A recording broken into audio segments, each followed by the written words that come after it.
Dans cette vidéo, on va voir comment scraper les coordonnées Google Maps, à savoir la latitude et la longitude. Pour ce faire, il y a deux façons de procéder. On peut scraper les coordonnées en même temps que l'on extrait les autres données Google Maps, ou alors on peut utiliser les données Google Maps pour extraire les coordonnées. C'est ce qu'on appelle de l'enrichissement. Et c'est cette seconde méthode que l'on va aborder ici. Pourquoi? Parce qu'il est plus facile de passer de la seconde méthode à la première que de la première à la seconde. On verra que en fonction de la qualité de notre input, on peut arriver à des résultats plus ou moins satisfaisants. Avant de commencer, si vous souhaitez découvrir la solution optimale pour scraper Google Maps, rendez-vous sur scrap.io. On en discutera plus en détail dans la vidéo. Le premier input que l'on va utiliser, ce sera l'adresse. Donc la situation initiale est la suivante. Vous avez une adresse, ou plus vraisemblablement une liste d'adresses, et l'objectif c'est de les insérer les unes à la suite des autres dans l'input de Google Maps. On en tirera donc une fiche détaillée à partir de laquelle on va pouvoir extraire les coordonnées. Pour faire cette démonstration, je vais utiliser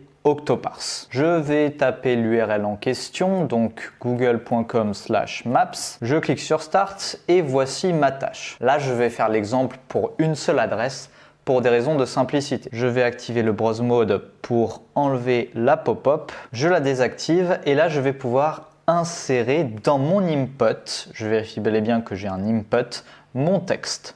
Enter text, j'insère mon texte, voici, je clique sur confirmer. On voit bel et bien que ça a fonctionné, c'est super. Je vais changer 2-3 paramètres, par exemple, mettre une seconde de temps d'attente. C'est pas toujours obligatoire, mais c'est mieux de le faire.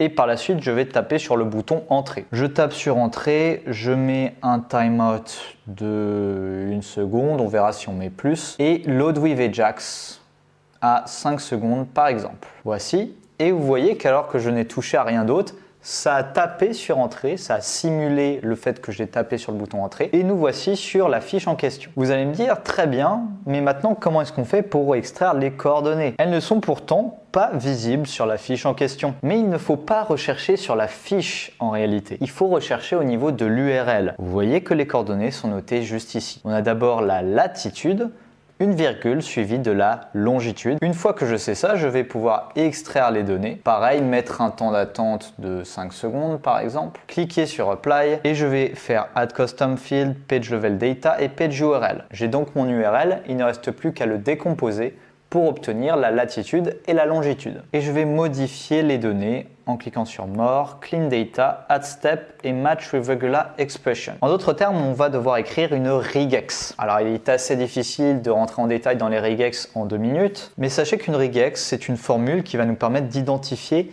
un pattern de texte spécifique. Par exemple, je vois que la latitude se situe après le signe arrobase et avant la première virgule. Je vais du coup pouvoir faire start with arrobase, end with virgule, generate, match et vous voyez que j'ai la latitude. Je fais apply, confirm, apply et j'ai ma latitude. Je vais pouvoir répliquer le même processus avec la longitude. On se rend toujours au même endroit, on va juste supprimer la regular expression que l'on a faite et on va en faire une deuxième. Ici, on voit que la longitude se situe entre 2 virgules, ici et ici. Start with, virgule, virgule, generate, match. Et on a bel et bien la longitude. Apply, confirm, et Apply. Il ne reste plus qu'à enregistrer les cookies pour faire en sorte que la pop-up que l'on a eue au début n'apparaisse plus. Je vais aller dans les options, Use Cookie from the current page et cliquer sur Apply. Et maintenant, je lance l'extraction. Une fois qu'on a ça, qu'est-ce qu'on fait? Bien évidemment, il va falloir customiser le script en rajoutant une boucle. Parce que scraper des coordonnées un par un, c'est bien gentil, mais c'est franchement pas pratique. Et une fois que c'est fait, ça y est, on a un script valide, ou presque. Bien que l'input de l'adresse fonctionne, c'est une méthode loin d'être optimale. Lorsqu'on insère du texte dans l'input de Google Maps,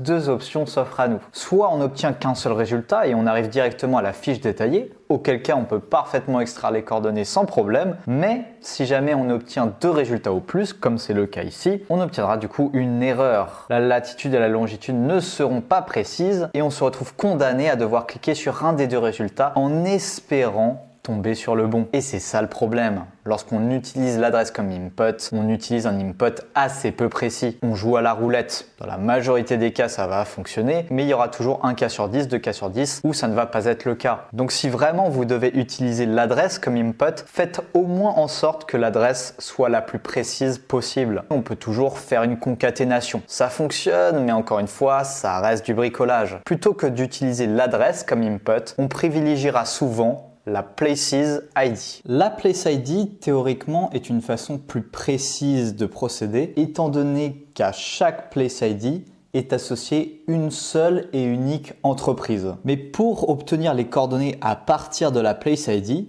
il va falloir qu'on utilise une des API de Google Maps, à savoir la Geocoding API. Alors on verra que dans l'idée, le principe est assez simple. On va faire une simple requête GET et on va remplacer le hotspot format par JSON et les parameters par 2 paramètres. Le premier, ce sera du coup la Place ID ainsi que notre clé API. Et ça, c'est du coup notre problématique immédiate, à savoir comment créer un projet et comment récupérer notre clé API. Pour avoir ma clé API, je vais aller dans console.cloud.google.com et je vais me créer un nouveau projet. Je lui donne un nom, je clique sur Create et je le sélectionne. Par la suite, je vais activer l'API en question. Je vais aller dans Navigation, dans API et services et dans Bibliothèque. Je scrolle un peu ou tout simplement je peux taper Geocoding API. La voici et je l'active. Et vous voyez qu'alors que je viens d'activer cette API, on me donne accès à ma clé API justement. Notez que si c'est la première fois que vous utilisez console.cloud,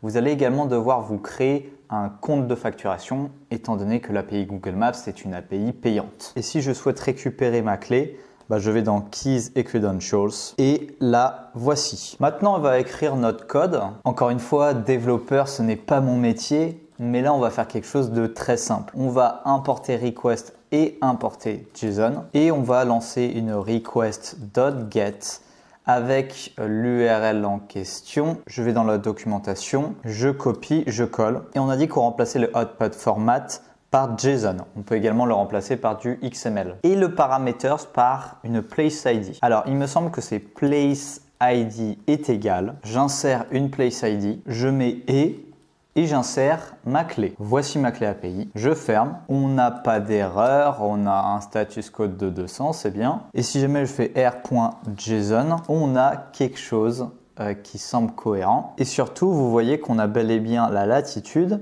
et la longitude. Maintenant, comment est-ce qu'on fait pour scraper des données dans un fichier JSON? Eh bien, Jamy, c'est très simple. Alors d'abord, on va créer une variable pour sauvegarder notre fichier JSON. On regarde un peu dans Data et là, on va dire latitude est égale Data Results 0. Par la suite, il va falloir aller dans Géométrie. Donc, je poursuis, je me dis géométrie, puis dans localisation ou location et enfin dans latitude. Et ça y est, on a la latitude, il ne reste plus qu'à copier-coller ça, en faire la longitude, LNG, LNG, LNG et on a la longitude. La bonne nouvelle, c'est qu'on voit que cette méthode fonctionne et il y a fort à parier que si on insérait plusieurs places ID, on obtiendrait un résultat beaucoup plus précis qu'avec les adresses. Néanmoins, le travail ici n'est pas fini. On a fait à peine 10 à 20% du travail. Une fois qu'on a extrait la latitude et la longitude, il faut par la suite peut-être l'enregistrer dans un fichier CSV ou Excel, donc utiliser une librairie comme Pandas par exemple. Et surtout, il faut faire une boucle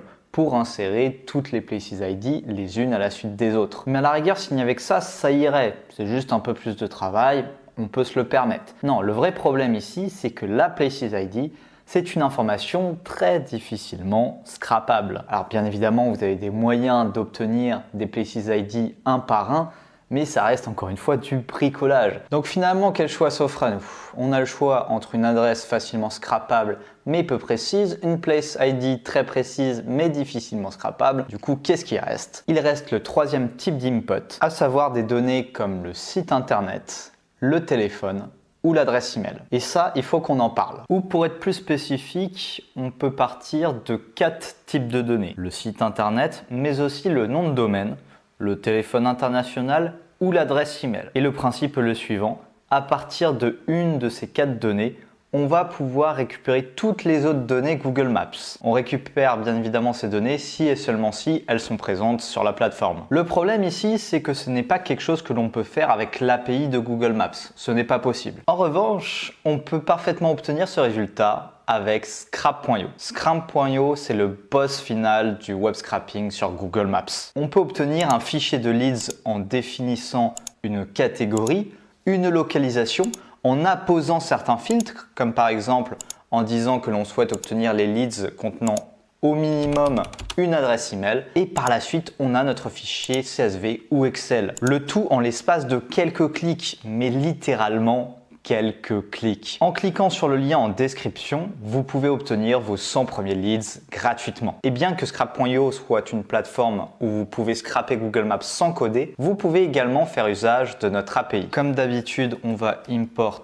requests et JSON. Et là, on va faire un simple copier-coller de ce qu'il y a noté sur l'API et on va le customiser. Je scrolle un peu, API, elle est ici. Je vais dans Gmaps et dans Enrich. Je vérifie bel et bien que je suis sur Python, pas sur du JavaScript ou enfin vous pouvez toujours ma foi, mais nous on va rester sur du Python. Je copie, je colle et on va changer tout ça. Alors on a déjà import request et JSON. L'URL il ne change pas. Les paramètres. Alors les paramètres, on va également en mettre un de plus, à savoir le per page. J'ai envie de mettre un per page est égal à 1, tout simplement parce que si j'insère un nom de domaine ou une URL, j'attends grossièrement qu'un seul résultat. Ce n'est pas toujours le cas évidemment. Dans le cas de grandes enseignes comme par exemple McDonald's ou Starbucks, on va avoir plusieurs résultats, mais de manière générale, le bistrot de quartier n'est pas disponible aux quatre coins de la planète. On va changer également le domain en URL et on va piocher la première URL. Et on a dit qu'on va faire quelque chose comme per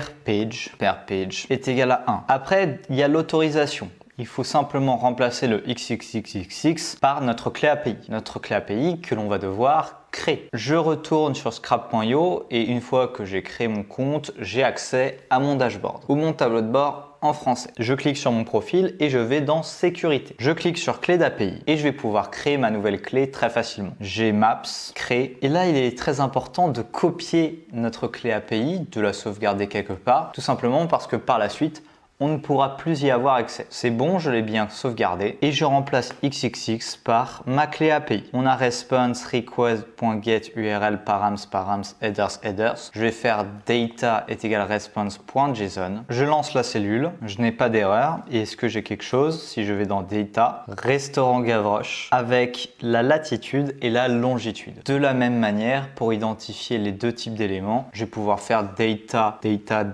0 et par la suite location latitude. Location latitude, on a la latitude et vraisemblablement, on peut également faire de même avec la longitude. Cette façon de procéder est très certainement la meilleure des trois, tout simplement parce qu'elle allie à la fois précision et facilité de scrapping. Peut-être pas pour l'adresse email qui nécessite d'être scrappée à partir du site internet, mais pour le nom de domaine et le numéro de téléphone, ce sont deux informations très facilement trouvables directement sur Google Maps. D'autant plus qu'à chaque site internet et qu'à chaque numéro de téléphone est associée une entreprise unique. Finalement, tout ce qui reste à faire à présent, c'est de faire une boucle pour trouver toutes les coordonnées de tous les sites internet. Il nous reste donc un tout petit peu plus de travail pour avoir un script adéquat. C'est la fin de cette vidéo, j'espère que ça vous a plu. Si c'est le cas, n'hésitez pas à mettre un like et à vous abonner. Et surtout, si vous avez la moindre question concernant Scrap.io, vous pouvez vous manifester en commentaire ou tout simplement contacter directement notre support client